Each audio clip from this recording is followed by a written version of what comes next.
है मसीह का प्यारा वचन, ये है वचन प्यारा। परमेश्वर के धन्य नाम की महिमा हो। प्रभात मनन के सत्र 2539 में आप सभी का बड़े प्रेम के साथ स्वागत करता हूँ। यूहन्ना की पहली पत्री 2 अध्याय पद 17 पर आज हम मनन करेंगे। संसार और उसकी अभिलाषाएं दोनों मिटते जाते हैं और जो परमेश्वर की इच्छा पर चलता है वो सर्वदा बना रहेगा। बाइबल इस बात को स्पष्ट करती है कि वर्तमान धरती एक परमाणु विस्फोट के द्वारा नष्ट होने वाला है और धरती में की सभी वस्तुएं आग से जलकर नाश होने वाली है। पत्रस की दूसरी पत्री 3 अध्याय पद 10 और 11। जैसे हमारे शरीर वर्तमान संसार में रहते समय पाप से प्रदूषित होने के कारण धीरे धीरे सड़ाहट की ओर बदलते जा रहे हैं, वैसे ही पाप के प्रभाव के कारण वर्तमान धरती भी नाश की ओर बढ़ती जा रही है। वर्तमान संसार अर्थात इस धरती पर रहने वाले लोग जैसे पाप के चंगुल में है, वैसे ही वर्तमान धरती भी पाप के प्रभाव में फंसी हुई। दोनों में पाप का प्रभाव होने के कारण एक दूसरे के कामों में आकर्षित हो जाना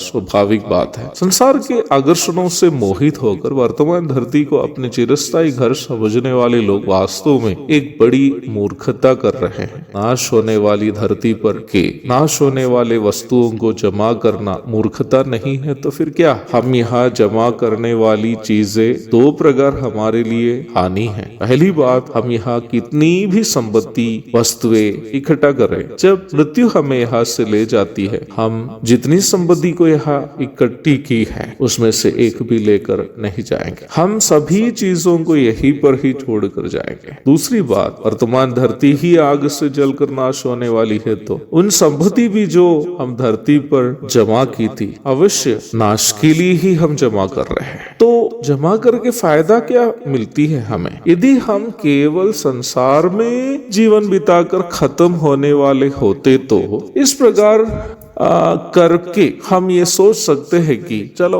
जितने दिन जिए उतना दिन कम से कम मस्ती से तो जिए, परंतु हमारा जीवन मृत्यु के बाद भी जारी रहने वाला होने के कारण और यह धरती पर हम करने वाली चीजें उस अनंतकालीन जीवन में यदि काम नहीं आने वाली होगी तो संसार की चीजों की अभिलाषा करके उसी को कमाने के लिए जीवन के बहुमूल्य समयों को बर्बाद करना मूर्खता के अलावा कुछ भी नहीं होगी। शरीर की अभिलाषा, आंग की अभिलाषा और जीविका का घमंड, इसलिए ही हमें यहाँ मूर्ख बनाने वाली 3 बातें हैं जिससे हमें बचे रहना अनिवार्य है। प्रभु यीशु मसीह ने इसलिए हमसे इस प्रकार कहा कि अपने लिए पृथ्वी पर धन इकट्ठा न करो जहाँ कीड़ा और काई बिगाड़ते और जहाँ चोर सेंध लगाते और चुराते, परंतु अपने लिए स्वर्ग में धन इकट्ठा करो जहाँ ना तो कीड़ा और ना काई बिगाड़ते हैं और जहाँ चोर ना सेंध लगाते और ना चुराते हैं। मत्ती अध्याय 6 पद 19 और 20। स्वर्ग के लिए जहाँ मसीह विश्वासी अपना अनंतकालीन जीवन बिताएंगे,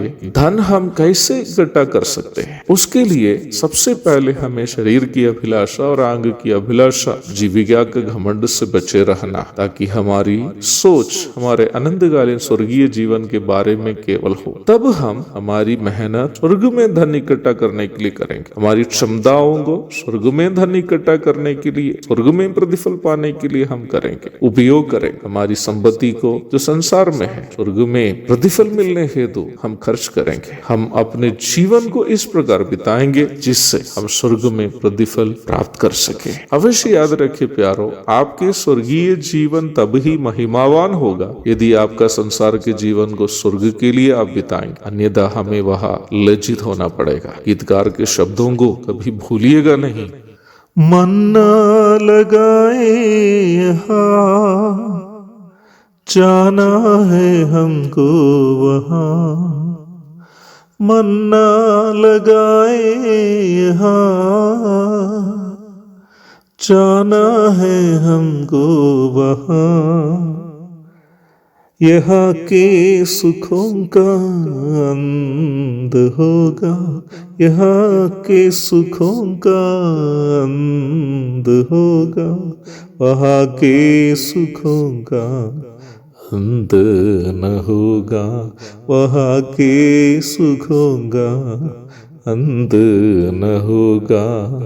सियोन देश हमारा है देश, रहते हैं हम परदेश, जाएंगे हम अपने देश। एक अनंतकालीन स्वर्गीय जीवन की आस में वर्तमान तात्कालीन जीवन बिताने के लिए प्रभु हम सबकी मदद करे। आमीन।